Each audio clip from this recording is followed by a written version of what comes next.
Jump off that exhausting hamster wheel and into balanced living with Dr. Marissa. Promise you joy in the mystery. Dr. Marissa, also known as the Asian Oprah. Her mission, to be a beneficial presence on the planet. Her purpose, to be your personal advocate to live, laugh, love, learn. Her life motto, don't die wondering. Take back your life with Dr. Marissa Pay.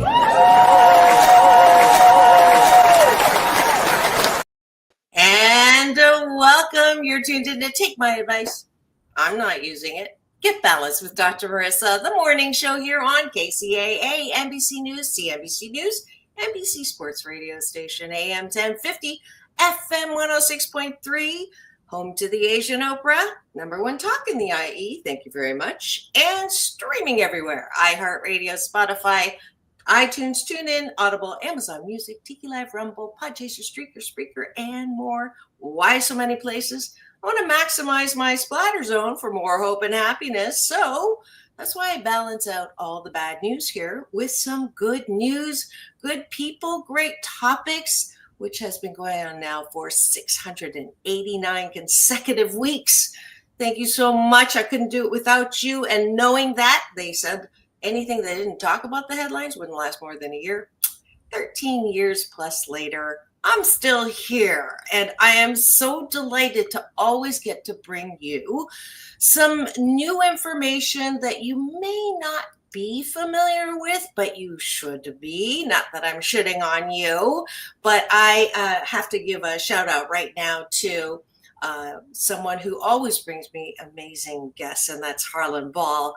And today, I'm so delighted to have someone who, if you read the promo last night, what do Jane Goodall and Priscilla Presley, who I got to interview, by the way, have in common? They both recognize a man whose work is bringing the horrific sport of trophy hunting big, beautiful animals into the purifying and healing light of day. Jane Goodall says that and I forgot to ask you how to pronounce your name right, but Gonçalves is the undeniable expert on this. His investigations have dragged the industry kicking and screaming into the open. If it weren't for him, we would still be in the dark. And Priscilla Presley, the Times once said, Mr.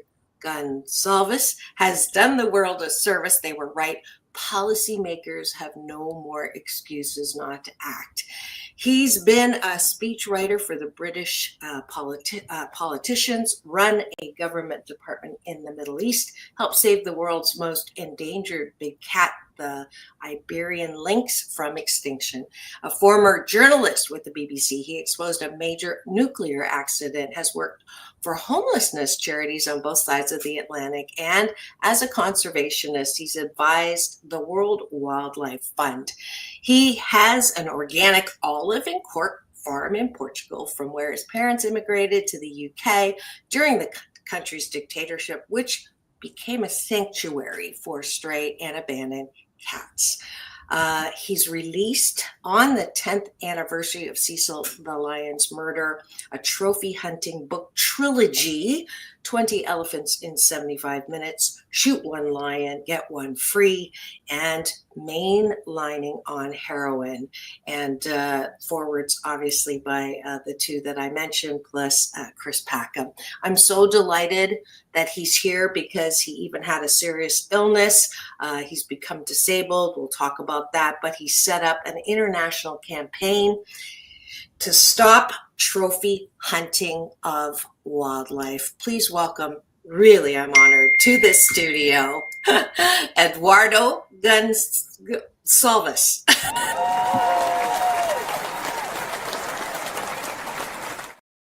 Welcome to the show.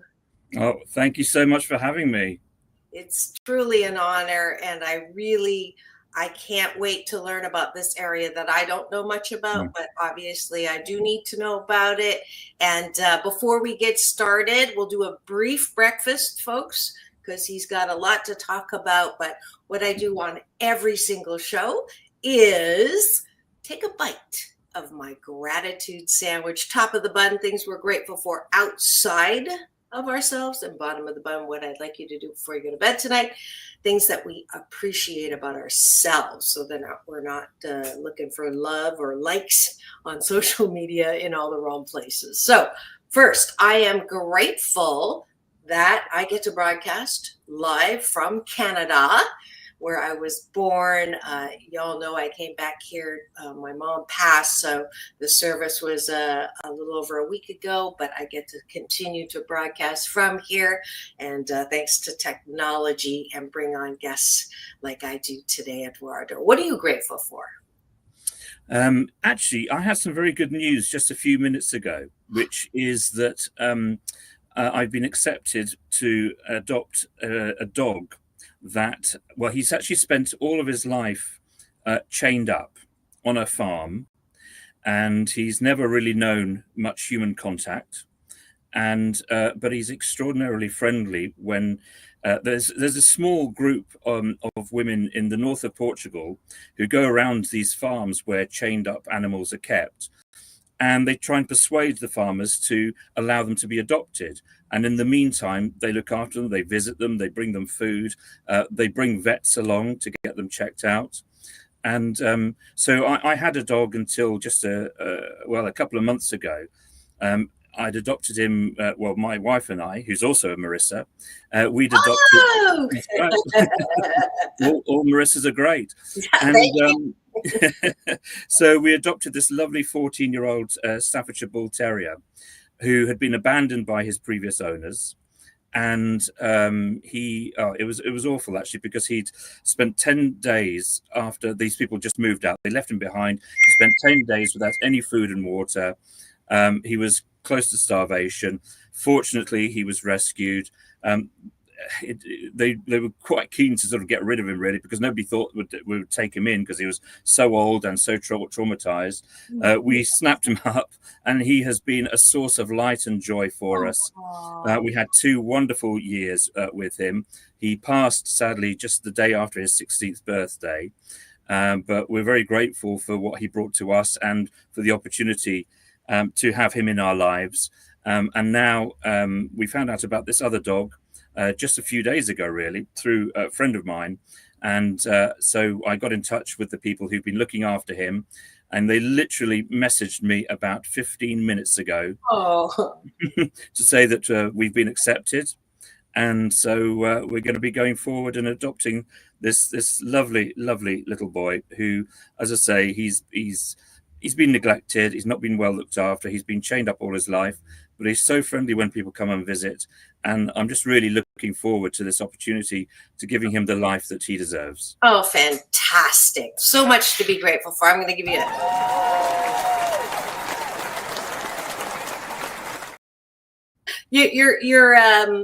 your life-saving is not limited to lions, I see, or people, or I often say that dogs are unconditional dogs because we as humans, we think we can love unconditionally, but truly we can't. If you love me, you would. That dogs really are the only thing that can love unconditionally. So people say, why don't you get a dog then? And I say, if I got a dog, I'd never date again. So that's why I don't have a dog. But that's so wonderful. Do you have a name for him? Well, he's currently called Snoopy. And if that's the name that he responds to, then we'll probably keep it. With our other dog, he was called Junior. Now, my wife, Marissa, decided that a good name for him would be Spiggy. And Junior didn't really fit because he was 14 years old. Oh, yes. B, he was deaf. So it really didn't matter what we called him. And Spiggy just seemed to really sum him up and his wonderful character. He was a truly beautiful soul. Yeah. And so lucky to have him. That's beautiful. And a shout out to my namesake, Marissa. Thank you for being the support behind this wonderful man in my studio today. All right, let's go to the bottom of the button, which is, what do you like about yourself? And, Mondays has been my Mental Health Matters Mondays. And I do believe my belief system is that the foundation of good mental health is self-love, self-care, self-soothing. And that starts with overcoming that voice that says you're not all that, don't toot your own horn, that we really, when we know what good we are, and not good, but mostly good, then we're less likely to look for love in all the wrong, or approval from other people. So what do you like about yourself? Wow, that's a big question. I would say, if pushed, it would be my moral compass, and the fact that my values are everything, and I'm prepared to stick my neck out sometimes when others might not be, and take risks and make myself unpopular if need be. But it's about standing up for what I think is the right thing, and not the right thing for me, but what I believe to be, broadly speaking, the right thing. I firmly believe that all living creatures have an equal right to walk this earth. We are all earthlings. And the fact that we are a supposedly evolved species only means that we have greater responsibilities rather than greater rights. And so it is really up to us as stewards, shepherds, if you like, to ensure that all living things, and that includes plant life, trees, ecosystems and habitats, as well as animals and birds, are able to survive and thrive in the way that I believe that all people, wherever they live, whatever their backgrounds, whatever their color, whatever their social origin, they also should have the same rights. We in the West are so privileged, and it's purely as an accident of birth.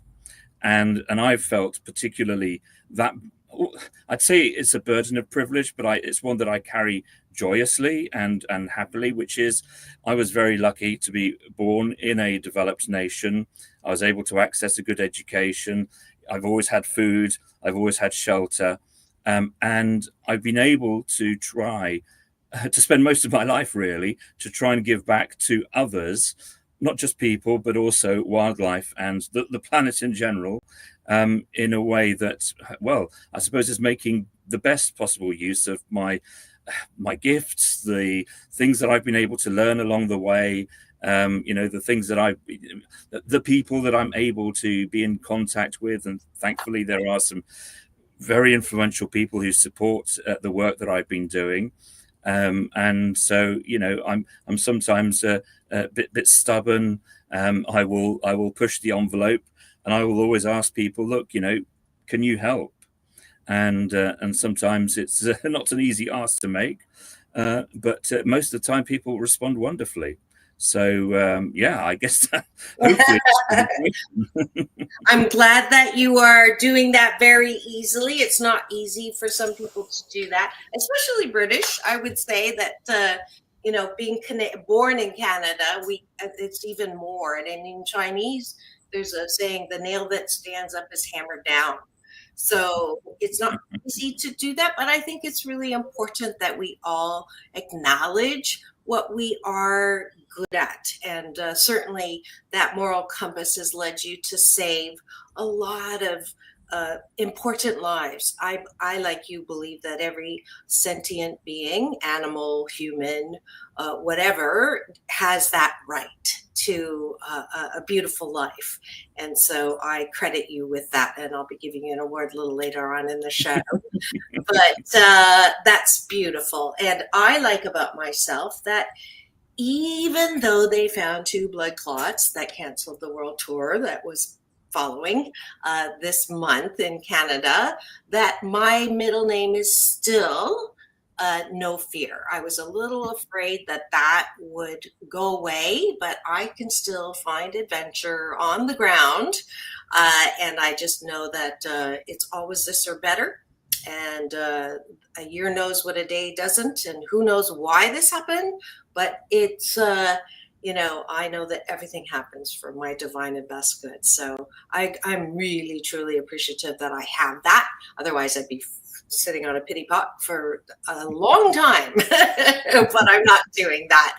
But thanks for joining us for breakfast. I see eyeballs rolling in. Thanks for joining us today. This is Take my advice. I'm not using it. Get balanced with Dr. Marissa, the morning show here on KCAA, the station that leaves no listener behind. My very special guest today is Eduardo Gonçalves, and he is an amazing man. We're going to find out more about him, but please do continue this good life habit breakfast exercise. You can join me every weekday morning here on my YouTube TV channel, where if you free subscribe, you'll get an alert every weekday morning to join me, and then you can give me the finger.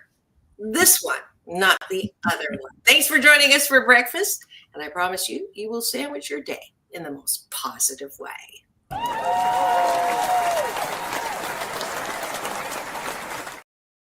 And now for the topic of the day. He is sitting live in my studio. He is about to tell us about an area that I think the average person is not aware. Like, they hear maybe African safari, and then they think of seeing lions and tigers. Oh no.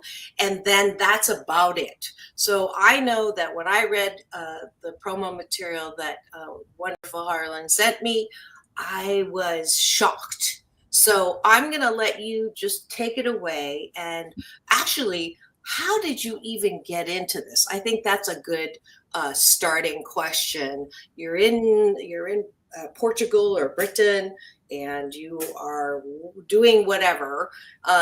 Did you ever imagine yourself getting involved, and how did that happen?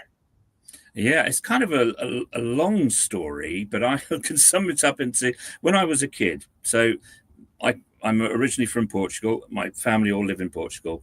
And as a kid, I remember hearing the van coming around the neighborhoods on Saturday afternoons with a megaphone, and it'd be blasting this promo info about a bullfight that would be taking place that evening.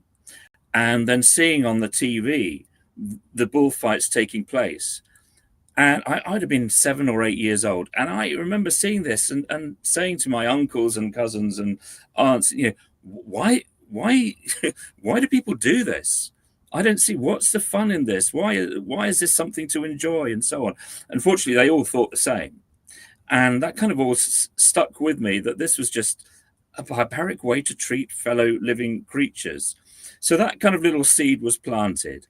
And then many years later, well, in fact, not that long later, I suppose, I became a vegetarian. And then many years later, I was, in fact, working in climate action in the run-up to the Paris Climate Summit in 2015, when Cecil happened.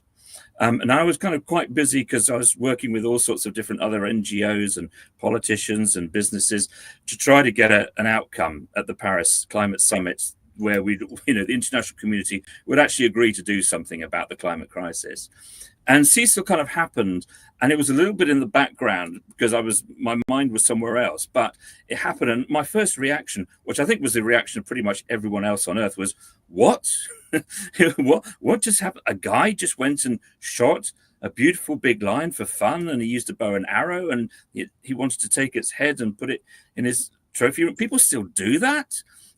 I kind of thought, and I think this is one of the reasons it was such a big story, that this was something that had been abandoned decades ago, that it sort of died out with the colonies and with the British Empire and all of that. But it just sort of happened in the back of my mind, and I was kind of, whoa, I don't get that, but I've got to get back to work.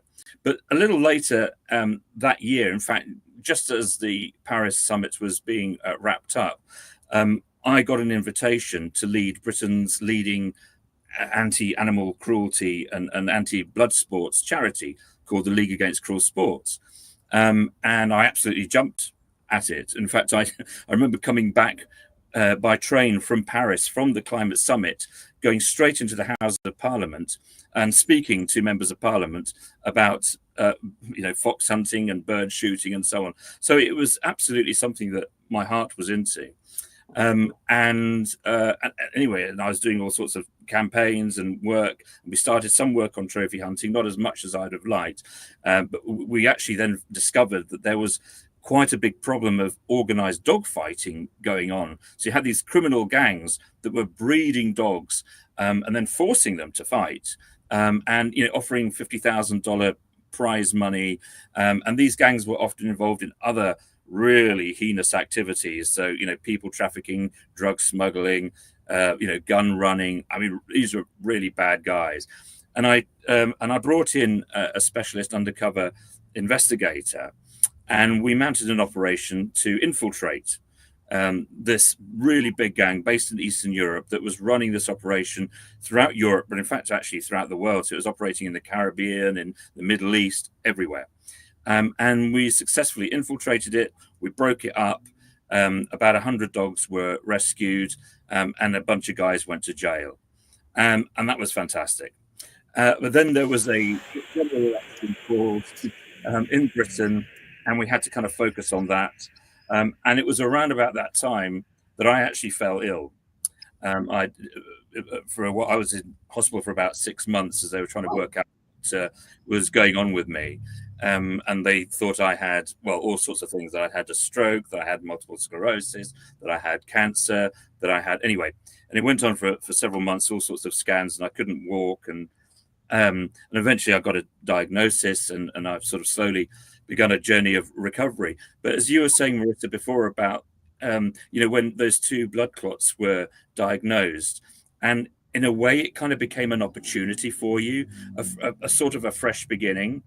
And that's what this was for me, because I was no longer able to continue my normal day job in the office all of the time, running a large organization with all the responsibilities that came with it.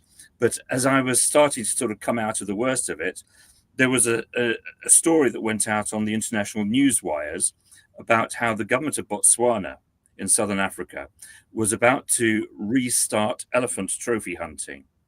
And I had that second what moment. It was, what the hell is this? They're shooting elephants as well. And so that became the start of the campaign to ban trophy hunting in 2018. I got in touch with some of the people that I'd been working with previously. So some of the big names in show business, some of the big conservationists, and indeed the undercover investigator that I'd worked with. And that was where we began. And so we started really trying to explore, research, and investigate the trophy hunting industry, try to understand and find out who these people are who do this.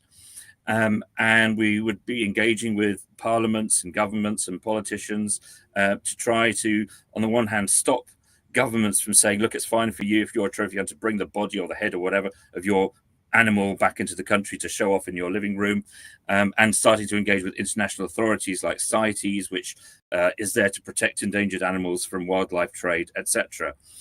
And that was where we got going. And so the trilogy of books that has just come out. So we've just had the 10th anniversary of the killing of Cecil, the lion. Right. And so it was an exploration, really, of, was this just a one-off, or, who are these people? What motivates them? And so I joined the world's largest trophy hunting organization. I adopted a false name. I didn't know that part. And then I started contacting trophy hunters, saying that I was a trophy hunter. I contacted the CEOs of hunting companies. So these are businesses that sell and organize trophy hunting holidays, where you can shoot a dozen animals, or you can go and shoot 20 animals, or you can shoot lions and elephants and rhinos and giraffes. I mean, everything. We corresponded, we spoke on the phone, and together with my undercover investigator colleague, we met, visited their trophy rooms, we went to the workshops of their taxidermists, and we even visited the hunting estates which they leased in Africa to go and shoot animals for fun. So the trilogy tells a story of what's going on, but it's also about the people who do it and how it makes them feel. And as much as possible, I let them talk. It's about them talking in their own words about what they did and how they were thinking, and how it made them feel to do what this do. And so hopefully give us a real insight into this. So it's not just this number of animals are shot or these different species are shot, but it's like, this is the psychology of the people do it. And I think hopefully the result of that is that policymakers, politicians, as well as the media and all of us can get a better understanding really of what we're talking about. And in my opinion, why it's so important that we deal with this, why we actually take aggressive action to put an end to something which I think the vast majority of people everywhere, including your listeners, Marissa, are thinking this is just barbarity. This should not be a part of modern society. It should be something that was abolished decades ago, if not centuries ago. Truly, truly. And I pulled up because I had such a hard time even reading past the second one, that these are, and now it's even worse because you're telling me that like this is stuff told firsthand to you. Now they thought you were, one of them, but the words themselves are so hard. And I'll just read one just so you get a sense of, for those of you who aren't watching and listening right now and just listening. But my personal record is 20 elephants in 75 minutes. I shot it through the left eye, blowing out the back of the skull. Okay, so that's all I can read.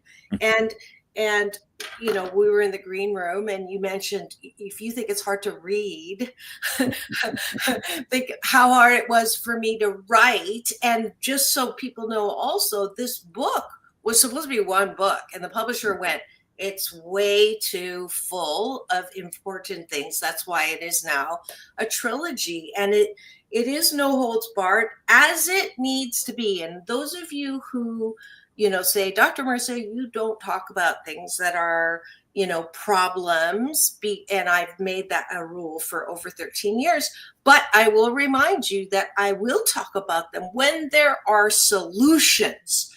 Now, when we're in the first half of the show, we're still talking about the problem. So I want you to hear, and Eduardo, I'm going to ask you, to highlight the ones that really were shocking to you, and then we'll transition towards solution. But this lifetime of caring for animals, and then I call it #accidentally. It was not accidental that you heard this news that now generated your work for at least the next long chapter of your life.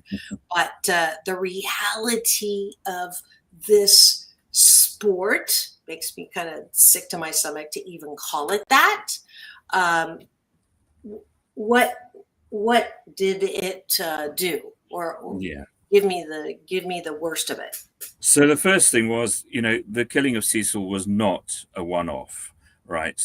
So since Cecil was killed in 2015, trophy hunters have shot another 10,000 lions. Now, just to put that number into some perspective, in the 1970s, there were around 200,000 lions. Today, there's about 13,000 lions left. And in the last decade, trophy hunters have shot 10,000 lions. This is a slaughter on an absolutely astonishing scale, and yet it still is legal. And every year, trophy hunters shoot tens of thousands of animals, many of them endangered species which are supposedly protected by law, both national and international. So elephants, rhinos, polar bears, whatever it is, if it's endangered, it's still perfectly legal to shoot for sport. And some trophy hunters, some individuals are killing animals in truly shocking numbers. You mentioned the title of the book. Well, in fact, you mentioned the quote, the 20 elephants in 75 minutes. That's the title of one of the books, because that's the boast of one of the trophy hunters in that book, which profiles around 25 of the world's top trophy hunters today. And that individual, he has single-handedly shot more than 4,000 animals, among them 1,300 elephants, 340 lions, hundreds of leopards and rhinos. He's even shot a couple of gorillas. But he absolutely insisted adamantly that he only hunted, quotes, in moderation. Another trophy hunter, he has shot 5,000 elephants. And he talked about the exhilaration that shooting elephants brings him. Another trophy hunter, he actually said to me, look, I've actually lost count of the number of animals that I've shot, but I know it's in the thousands. So the numbers of animals that people are shooting and that the whole trophy hunting community is shooting is off this scale. And there's another important thing to take into account when we talk about the numbers, and that is that the industry, and it is a very powerful, well-organized and well-funded industry, it actively encourages people to shoot very large numbers of animals. It does this by awarding prizes for the hunters who shoot the most animals. So the more animals you shoot, the bigger, the better the prize. Let me give you an example. There's one award which is called the Hunting Achievement Award, and it has 5 levels, a bit like some of these awful computer games that are out there, like Call of Duty or, you know, Space Invaders when we were growing up. So it goes from copper to bronze to silver to gold to diamond. And to go up the layers or the levels, you have to shoot more and more animals. So to win the Hunting Achievement Award at copper level, you have to shoot animals from 17 different species. Then you go up to copper, it's 30, silver 50, gold 100. And then to hit diamond, which is the top level of this game as they see it, you have to shoot animals from 125 different species. And then they have all sorts of other ones. The one which they give out for people who shoot the most awards, most animals rather, it's called the World Conservation and Hunting Award. I mean, these guys have no sense of irony. To win this prize, you have to shoot around 537 animals. So there's this pressure, if you like, to succeed, and the way they score your success is by shooting large numbers of animals. That's ridiculous. And who sets these stupid marks? And I'm not often speechless, but this is approaching. I'm not like, okay, this is even worse than I thought it was going to be. I'm not going to look. I'm not going to ask. I want to ask for names. Actually, to be honest, at this point, I want to know. I want to know the names. I want to. I will never understand it, but I do know for sure that it is not the best of humankind that is being represented here. There's no part of kind in this humankind. And the fact that people are, it reminds me of the sex trafficking, like the people who are doing this are the ones, it's so sad that the focus is never enough on the ones who are the organizing, perpetrating, the ones that are creating this. I can't. And that this is going on and it's legal? It's 100% legal. And in fact, so Safari Club International, which is the largest, I mean, there's more than one, but it's the largest of these industry associations which hand out these prizes. And it also has a record book. So a bit like the Guinness Book of World Records. Oh, so for people who shoot the biggest animals. So you wanted names? I'll give you a name. Okay, Steve Chancellor, who's one of the top donors and fundraisers for President Donald Trump. He's broken the world record for shooting the world's largest lion. He currently has 2 of the largest lions in the world in the top 10 lions have shot. He's also the current world record holder for the largest leopard known to humanity. And there's many more of these names out there. The guy who I discovered had shot, or rather, he'd won the most number of prizes from Safari Club International.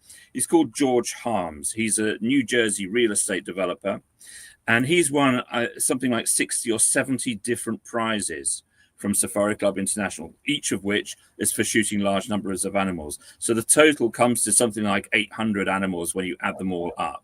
But I'd say there's some hunters who don't even bother to put their names forward for awards. So the guy who shot over 4,000 animals, including 20 elephants in 75 minutes, he's a Spanish hunter called Tony Sanchez Areno. He's shot every single endangered species there is to shoot. But there's another aspect to this, which is, I'm afraid to say, even worse, which is it's not just the numbers. It's Well, firstly, it's their attitude. So when I was trying to find out why do you do it, Mm. there were two words that came up again and again and again, and they were adrenaline and addiction. So they talk about, for example, there's one who was talking to me about how the adrenaline starts coursing through my blood when I see the animals. Another one who said the shooting of a bear was the most emotional moment of his life. Another one who talks about this adrenaline-induced experience. The third book in the trilogy is called Mainlining on Heroin. That explains that. I was going to ask you about that. And that is what a British trophy hunter said about shooting lions and elephants and rhinos and leopards. He said it was so exciting. It was like mainlining on heroin. And once you got hooked, you just couldn't get off it. But I'm afraid there is one bit that's even worse. And that is that, so you might remember with Cecil, he was shot by Walter Palmer. He was shooting this lion with a bow and arrow because he wanted a special prize from Safari Club International that hands out awards for hunters who shoot big game animals, as they call them, with novel weapons like bows and arrows, crossbows, and revolvers. And one of the consequences of that, just as happened with Cecil, is the animals are wounded but not killed. So Cecil, he was shot with a bow and arrow. He was badly wounded, but he was still alive. Now, Walter Palmer, the Minnesota dentist who shot him, he had the option to shoot him with a rifle to put Cecil out of his misery. He said no, because he wanted to get this special award for shooting a lion with a bow and arrow. And so he left it to die overnight. And he went home, or rather he went back to camp. He had a nice leisurely dinner, went to bed, slept beautifully, I'm sure. And then in the morning, he went back out to find Cecil. And he thought he'd find him dead, that he would have died overnight from his wounds. Well, he hadn't. Cecil had managed to crawl a few yards under a bush. So Walter Palmer couldn't actually see him, but he could hear him because Cecil's lungs were filling with blood. So he was making this awful, awful rasping sound. And that was how he managed to locate him. So he shot him with a second arrow, and that's how he was eventually killed. Now, what studies by US government authorities have found is that the majority of animals shot by trophy hunters are not killed quickly and cleanly. They suffer terrible injuries. And so many of them go on to die very slow and painful deaths. And, sometimes they're lost forever. Sometimes, or most commonly, you have a search. You go in search of the blood trail. You go in search of literally bits of the animal before you find it. Now, the thing that I found worst about this, and this was the bit that I think most people will find very difficult, is that there seemed to be a certain pleasure that trophy hunters took in creating harm and suffering. So you mentioned the quote from, it was an Australian hunter who said that he shot that lion through the left eye, blowing out the back of the skull. Well, there's another one. This is an American lawyer, and in fact, a former president of Safari Club International. And he says, the lion's head snaps backward and explodes with smoke from my bullet. And unfortunately, there are many, many worse than that. And they say this in a way that isn't, a statement of regret. These are joyous affirmations. They are saying this as something that they have achieved, that it wasn't just good enough to kill this innocent, defenseless animal. It wasn't enough to shoot it with a novelty weapon. And, in the records book, they've even got categories for shooting big animals like hippopotamuses with an air gun. Can you imagine how that is for the animal? There was Tony Sanchez Areno, this guy who shot over 4,000 animals. He wrote this biography and this autobiography. And there's one thing in there that I actually agreed with. He talks about the barbarity of trophy hunters who go off in search of awards and they will shoot any animal with different weapons just for the novelty of it. And he describes in detail how this absolutely psychotic American trophy hunter is trying to shoot dead a rhinoceros with a revolver. And of course, the revolver's got relatively little power. And every time he shoots it, you've got blood coming out of this animal. And he describes this poor animal as being like a stuck pig. And he actually criticizes this as being barbaric. Now, coming from a guy who's shot over 4,000 animals, you might think that's a little bit rich. But the fact is that even he says that and the offering of prizes and the handing out of awards and being in records books for doing something like that, he says that is barbaric. And on that, we agree. I usually like to make my guests cry because I think tears are the disinfectant that keep your heart soft. So I don't apologize for crying, but I'm so ashamed of being a human being at this point. If this is the same part of our race, our human race, this is disgusting and horrific. And the fact that it is legal and the fact that people take pride in it and the fact that there's not 1 ounce of regret. And these are largest campaign contributors to the current person in charge. And they're American, like every single one that you've just mentioned is an American. I'm so disappointed.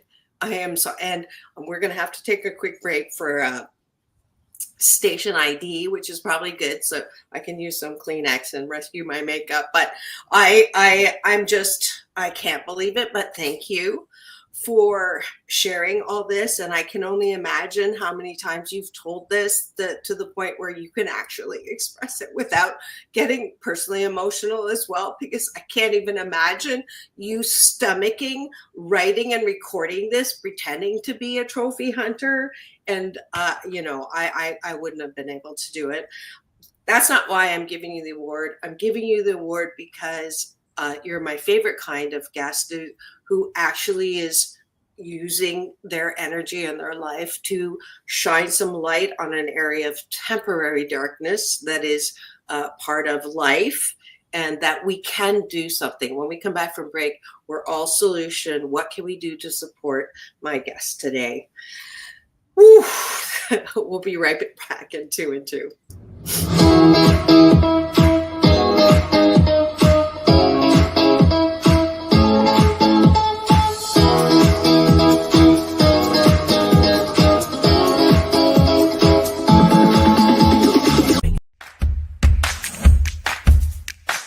Well, she has been dubbed the Asian Oprah, and she just wants all of us to be happy.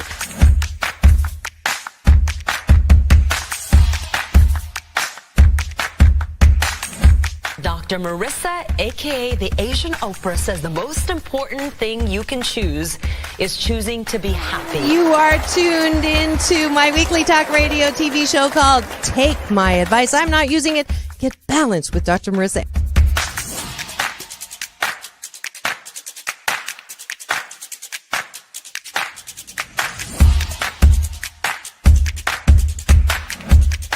That's the idea for Dr. Marissa Pay's new book called 8 Ways to Be Happy. Many of us say, I am my own worst critic. Nobody's harder on me than I am. And my response to that is, stop it! Why are you doing that to yourself? You have to be your biggest fan, because if you can't at the end of the day say, I did a good job, who is? We don't have to constantly be angry at the things that are wrong. Why don't we choose to be happy about things that are right? We have the choice. That's our muscle. And life is so amazing if we can see it.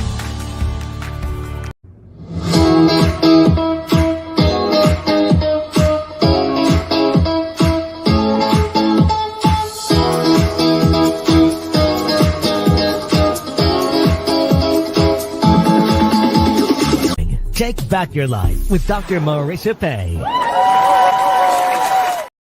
And welcome back. You're tuned in to Take My Advice. I'm not using it.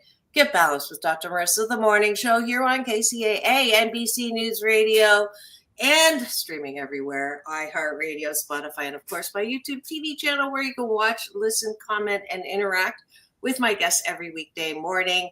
And today's very special guest is Eduardo Gonçalves, who is my #Tuesday talent guest. He has just made me cry a lot, being honest about the atrocities that are happening with trophy killing and hunting by Americans who support Trump, who are really allowed by the powers that be to kill animals that are even extinct and just beautiful parts of a life that should not be treated this way. I want to give him right now, Dr. Marissa's Beneficial Presence on the Planet Award. It's not something I give to every one of my guests, but certainly you deserve that award, Eduardo.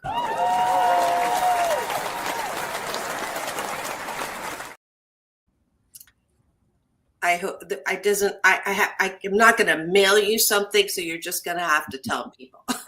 But what an amazing and horrific state we are in. However, I still believe in the unconditional happiness, which is even in this condition, we can be happy because we do have organizations and people like Eduardo who will help us know what to do in order to end this horrific, barbaric practice. Now's the solution. Tell us what we can do to support you. The first thing is awareness. You were saying that this has been a big shock to you, but that is what even the people who we might consider the most educated or the most up to date with current affairs, including environmental issues, they have exactly the same reaction. When I talk to government ministers, when I talk to very senior correspondents on major global media, and I say, "Did you know?" and their immediate reaction is, "What?" And so the first thing we've got to do is get the word out there that this is happening, that this is part of our reality. So firstly, tell people. And on our existing website, we've got a lot of resources. So that's bantrophyhunting.org, and that's how you can support us. And in fact, we're going to be launching a new website shortly called trophyhunters.org, and it's going to have all of this information, including names of people who do this and their stories, if you like, and the animals that they've shot, so that people can truly see for themselves. And without necessarily having to buy the books, they can go and see for themselves, look, this is what's going on. That's the first thing. Awareness is always the first step. And then the second is get in touch with your local elected representative.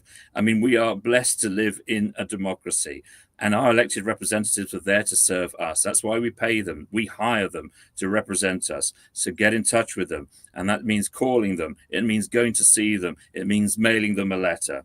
And making it as personal as possible, because just signing a petition, which is great, and we just handed in a petition with almost 1 million signatures to number 10 Downing Street, the British Prime Minister's residence, and it had almost 1 million signatories on that. That's great, but what really makes an impact with these politicians is if you take the time and trouble to make it personal, to write a letter, to lick a stamp on it, to mail it to them. That makes a lot of difference. And it's not just in the US, it's in Canada as well. Canada is the only country that still allows polar bears to be shot by trophy hunters. America has banned it. Russia has banned it. Canada still allows it. And one of the guys who I write about in my book, he went on an 18-year non-stop killing spree, and he's Canadian. So, it's all of us. There's British trophy hunters, there's Russian trophy hunters, there's Spanish trophy hunters. They're from everywhere. And if you go to trophyhunters.org, when we go live with that site, it's going to tell you about the Indian and the Belgian and the Dutch and the Swedish and trophy hunters of all nationalities and shapes and sizes. This is a global problem. It's a global industry, and it's really a global situation that we've got to deal with. And then the third thing is, I think we need to abolish trophy hunting. It's not just good enough to say to our own governments, look, we should ban the import of these things. We shouldn't let trophy hunters bring them, and hopefully that'll be a disincentive to them to shoot the animals in the first place. And there are already some restrictions in the US, in fact. I mean, American trophy hunters can't bring back cheetah trophies, for example. American hunters can't bring back these terrible canned lions. So these are the lions that are hand-reared, they're bred in captivity, and then they're shot in enclosures for a cut-price trophy. Right? Like the Tiger King whole thing. Yeah, exactly. And in fact, I mean, we did I wrote a book a couple of years ago and did another documentary about another undercover operation that we did when we infiltrated the big cat farming industry in South Africa, where they breed lions, leopards, tigers, and even hybrids. So ligers, which are a cross between a tiger and a lion. So that the trophy hunter who shot everything can now get something that his or her peer won't have in their trophy room, the extra special, a tiger, a white lion with blue eyes. I mean, all of this stuff is really sick. So we actually rescued a tiger cub that had been hand reared to be shot by a trophy hunter. She was called Sally, and we managed to sneak her away from under the noses of these trophy hunters into a secret sanctuary where she's safe and very happy, and she's now got a friend, another tiger, a white tiger, living with her. We got a happy ending to that story, and we many more happy endings. But what I was trying to say, really, it's not just enough to get our governments to say, look, we've got to put up restrictions. We've got to abolish this completely once and for all. We've got to look at this as one of the great social evils of our time, in the same way apartheid was, in the same way that slavery was, and in the same way things like landmines were, and we've got to have a convention, an international convention that puts to an end all trophy hunting, all sport hunting once and for all, but at the same time, which takes the conservation crisis that we face seriously and makes all governments, particularly the richer governments, actually pay up to help conserve our beautiful and amazing natural heritage. It's something that all of us are able to enjoy. Ecosystems don't have national borders. The oxygen that we get from the Amazon isn't just for Brazilians, it's for everyone. So it's something that we all have a responsibility for.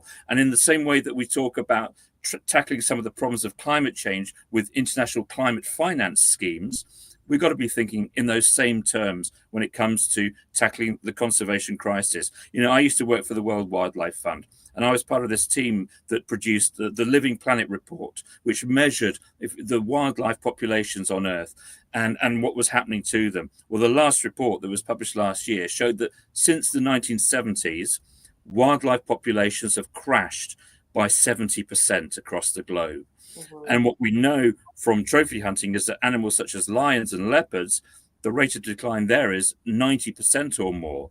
So it's making an already bad situation even worse. So we've got to stop trophy hunting, but we've got to take our natural heritage and conservation of it seriously. And that means putting our hands in our pockets. Yeah, it's, before this, I was against, because I got to interview the dolphin activist, Rico Barry, and just the whole, marine land and all that, what it did to the dolphins in the wild to get those entertaining ones, and how horrible that was. I mean, this is at a whole nother level. It's not even for entertainment for all of us.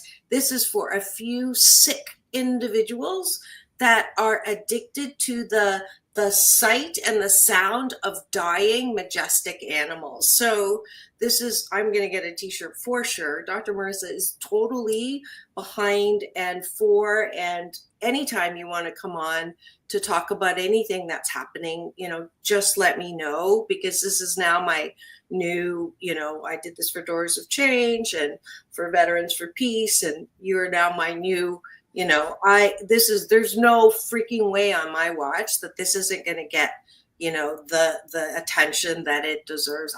I'm shocked. I actually got to interview Carol Baskin a couple of years ago, and she told me like what happened to get her in trouble with the whole, that she's not the villain, but these farms are the villain, right? And so please go. It's one website now is called the Campaign to Ban Trophy Hunting .org or .com, and then the one that's coming, I will put it up here as soon as you have it ready. Let me just leave you with one bit of good news. Please. And it's this. We are winning this war. Okay, so since we started this campaign, the number of animals killed every year by trophy hunters has halved. The number of animals killed by trophy hunters every year is now half of what it was back in 2018. And it's because we're raising awareness. It's because we're calling these people out. It's because we're telling the politicians that this isn't acceptable. And the politicians generally agree. There have been opinion polls in pretty much every country, including in the US, in Canada, and in Europe, and in Southern Africa. They all say the same thing. Between 70, 80, 90% of people agree trophy hunting is wrong and should be stopped. So even in countries that have a hunting culture like the US, 80% or more of people in the US believe trophy hunting should end. So we're winning the battle of minds, but we're also winning the battle on the ground as well, because we are literally saving lives with this campaign. So thanks to you, Marissa. With this campaign, the publicity you're giving it to us, more people are going to get inspired, I hope, and more people are going to get in touch with their member of Congress. We're going to win this war.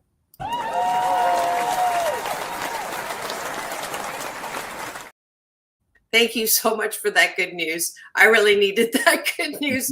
A half since the campaign started. That's amazing. However, we definitely want to just eliminate this altogether. This is